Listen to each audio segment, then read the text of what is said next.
Oh, don't let this happen. Try smokingarrest.com.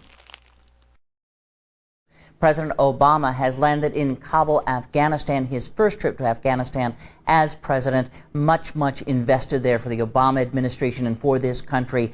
He has sent more troops to Afghanistan than President Bush did. So this is a very important strategic region for the U.S. and very important to the Obama administration in terms of its first major foreign policy decision was to send more troops to Afghanistan. I want to bring in CNN's Kate Baldwin, who is with us today, covering the White House, to kind of go over the details we do know about when this trip started. We thought the president was at Camp David. At least I did. You may have known differently, but how did this unfold? How did this unfold? Well, this is the first time, as you said, that the president's gone to Afghanistan as commander-in-chief. He did take a trip to Afghanistan then as candidate and Senator Obama in 2008. Then, like it was this time, shrouded in secrecy because of security reasons. He is there now. He's meeting with President Hamid Karzai. And some of the interesting points, not only is he going there to meet with President Karzai, and also he will be meeting with troops and speaking with troops at some point during this trip, but it's also important to note some of the underlying reasons and goals for such a big trip to happen, as you know, so quickly and so secret.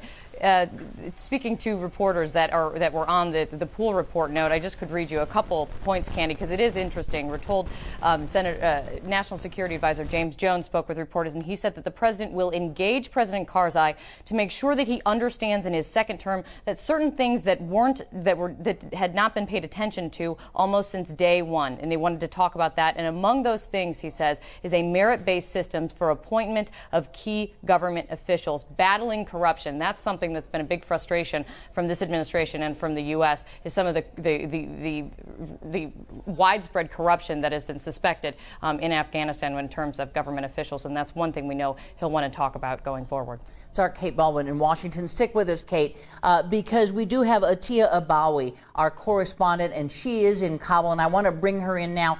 Atia, tell me what you can about what you think this mission is about, the state of the U.S. relationship with Hamid Karzai. We certainly have not felt here that there was total confidence in President Karzai's ability to bring his country together. What does it look like from your angle?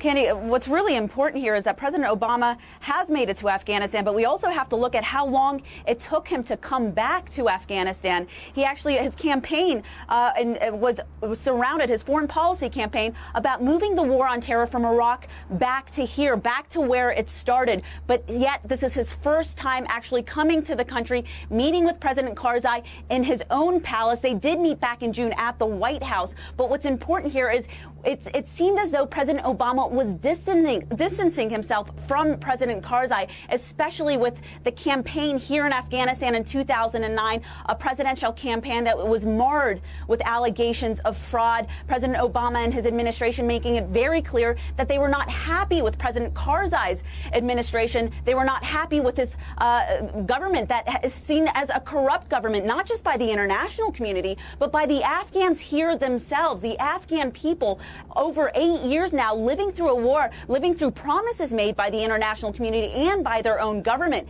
and seeing the tensions actually growing between America and Afghanistan, between their president and the U.S. president. In fact, the majority of the Afghan people, when President Obama was inaugurated, were excited. They thought that this would bring change into Afghanistan. A year later, they're still wondering if that change will come. This is a war where President Obama has just added 30,000 additional troops. Some of the Afghans happy about it, some of them not so happy about it, because some see it as a change coming to Afghanistan, others see it as more civilian casualties.